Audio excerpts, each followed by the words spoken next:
Rolling? Rolling. All right, let's hear about you and the Commo guys sweeping the house and Black Hawk. Camp Manhattan, we had to clear the buildings there. It was my night to clear a building, or my shift to do roving patrols and clearing buildings, and we would always switch out jobs. But tonight it was 2 o'clock or whatever, super early in the morning, dark 30 in the morning, and I get woken up by Williams, and he's like, "Hey, it's your shift. You guys got to go clear these buildings. We stopped over here. You guys got to take over from there and go that way," because there's other structures there. We're clearing buildings, and my guy, my partner, my battle buddy, right, to clear and walk around with is the Commo guy. I forget his name. Reminds me of Bjork, I think. I don't know, something like that. But anyways, he was a cool guy. But I was pissed off that he was a Commo guy. Then I had to clear buildings with this Commo guy. I didn't trust him. I didn't, practice missions with him really. He was around doing Commo stuff, but I didn't consider him one of us. And I considered to be superior to him myself. I thought I was superior to him, right?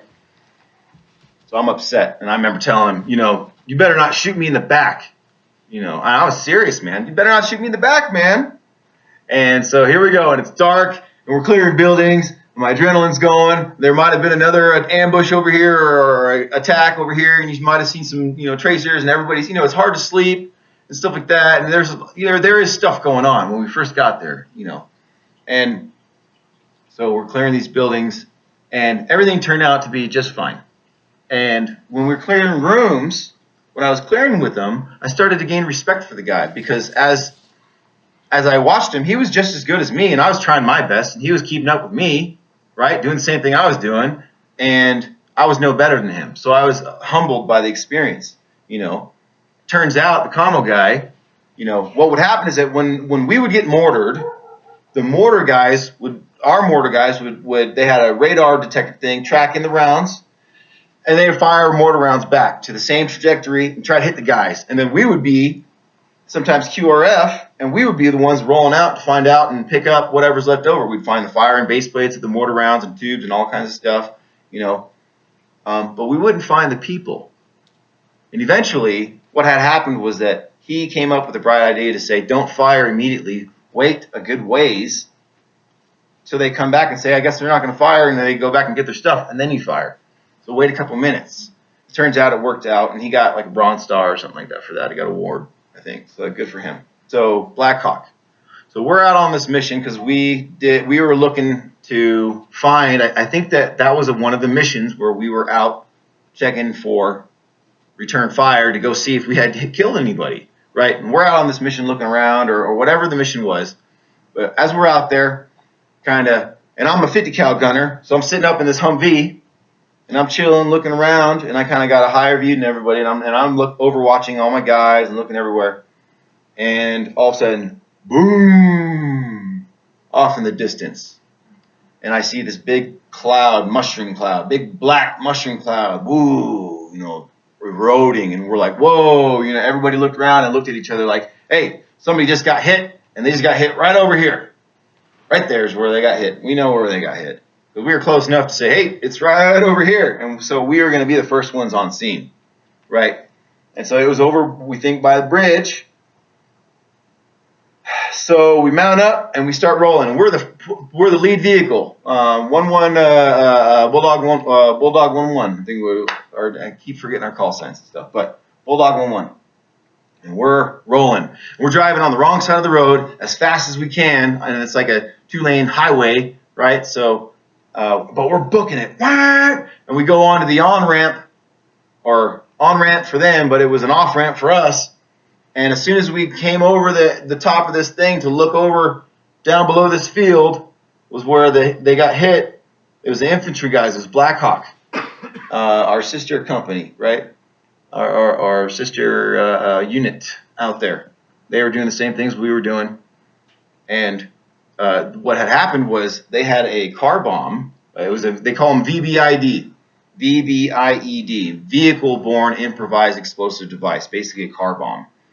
And they were shooting at the guy, and they killed the guy, but I guess he drove right into their area and boom, blew it up. And when I drove over the top and looked at, and surveyed the scene for the first thing, I saw people running around, debris everywhere, and it was a catastrophe zone looking type thing. And it was like, whoa. And I remember looking, this was earlier, because I remember looking down and kicking Sergeant Mo or whoever was down there saying, hey, you guys better, this is the real deal.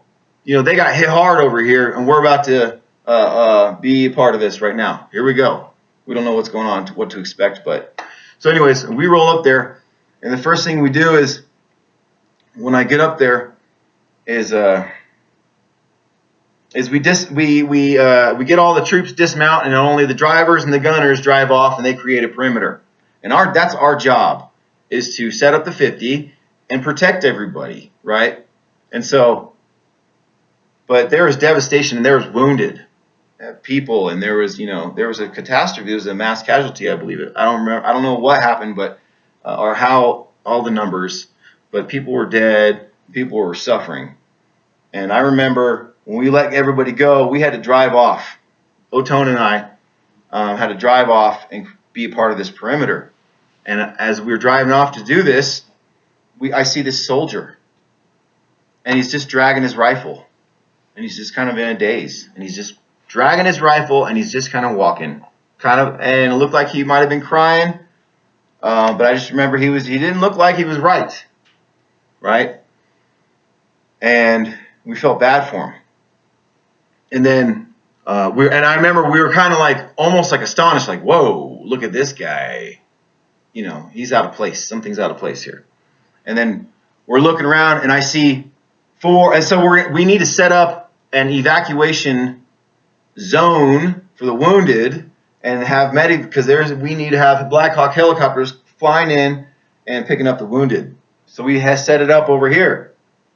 So we're driving. So I see these 4 soldiers, and they're carrying a litter, and there's this guy, which is 4 guys carrying a soldier on a little bed. It's called a litter, and they're running past me, and I'm just standing up there watching them, and they're running by me, and all 4 of them are crying. They were all crying for sure. They had anguish on their face, anguish, as they were running, carrying must have been their buddy probably, but this guy was burnt from head to toe. He was completely black, burnt. And whatever, if he had any clothes on, I don't think he even had any clothes on. I remember seeing his penis popping back and forth as they were running, but his whole entire body was burnt black, and there was rips in his skin that were like red, right? Like you'd see in like a horror movie kind of thing, right? That's what it was. It was like that. It was black and ripped red flesh. And I just remember just being stunned that this is what I'm seeing, that this guy was just burnt so bad, whatever. He must have been standing by the fuel tank maybe. I don't know, but it was bad. And these guys were crying, and I was just, in my heart just sank. And then so we're driving, and it was so hard not to want to get out and help these guys. But I wasn't supposed to do that. I had to man the 50. Other people's job was to do that at this current time, at this particular time. That was our task. And you got to follow the mission. Sometimes it's hard, right? So that was hard not to want to get out and participate and help your guys. You want to help people out. And I remember seeing medics running from wounded casualty to the next wounded casualty, running. And I remember one of the infantry guys, he was kind of a heavier set guy. I don't remember what the unit he was with, but I remember seeing him around camp, and from time to time I'd see this guy. He's a medic, and he was a cool guy. And I remember he was just hustling from one to the next, and he was serious. And I remember being impressed about how well he was handling the situation, And then here comes, as we let our guys go, here I see Carr join the mix. And Carr's our medic, man. We played soccer together in Fort Riley, and we were buddies. And he was like he took care of everybody really well. He's like the mother of the platoon, right? He was a wonderful medic. He's just a solid, loving, caring person. He was, So, anyways, and he's running from patient to patient, and I remember seeing it in slow motion. Is how I remember seeing it in my head as Carr runs by.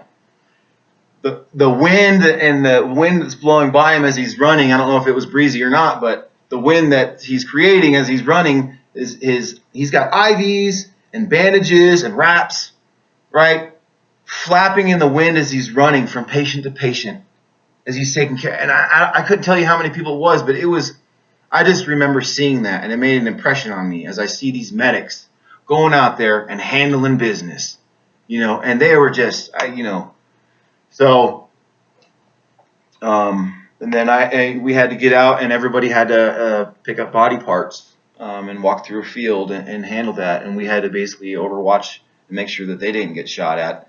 I remember, there was this young man another guy that we see walking by,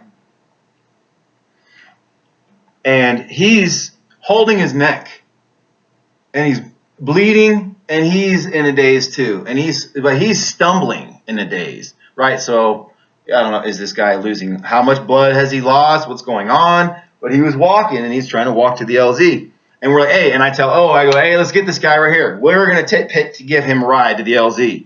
I don't know if he's gonna make it, right? Let's pick him up, So we're trying to save this guy's life. That's what we're thinking, So we put him in the vehicle. We drive up to him.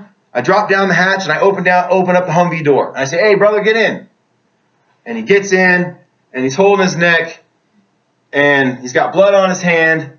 And I close the door for him, and I tell him, I'm trying to reassure him and tell him it's going to be fine. Everything's going to be fine.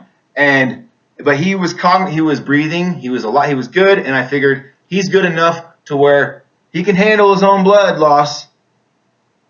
And I need to stand back up and man the 50, right? And Tone's gonna drive us back to the LZ or where they're putting all the wounded.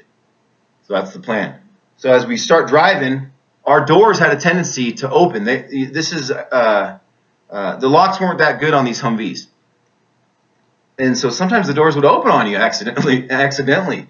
And this guy passed out. Our little patient here, our wounded man,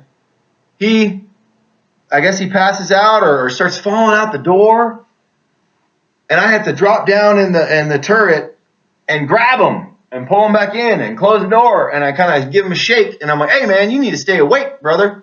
We're right here, and encourage him also. Tell him you're gonna be all right, buddy. You're gonna be all right. You're gonna be fine. And I remember holding on to his neck, putting my hand on top of his hand onto his neck, saying you're gonna be all right, because he never let go of it. But he was, and I was just trying to keep his hand there. And then finally we dropped him off, and as we were dropping him off, one of the Blackhawks was landing. And as the Blackhawks started coming, he came in fast. He kind of hovered for a minute, and then he just came in wham. It was really, that pilot was good pilot and crew. I guess they dropped the ramp if it wasn't already dropped or whatever, or however the situation looks, and I don't remember. But as they're landing, all this big, powerful burst of wind and sand starts coming. And I remember thinking to myself, the patients, all the wounded, they're about to get just smashed by all this big wall of powerful Black Hawk, wind it's going to create. And I remember saying, hey, the wounded, or screaming out, hey, the wounded, or something like that, like, hey, cover them, But it was too late because he came in so fast and it just blew everything everywhere. So there's bandages flying everywhere if they ever had bandages, or there's things getting blown over, cots and people, and it was just like, and so that's Black Hawk, and they got hit that day, and those guys are all heroes that were there, and and the medics of the Black Hawk were real cool. So I learned a lot about medics that day. I gained a lot of respect by watching them work on a mass casualty event like that. And some medics are heroes.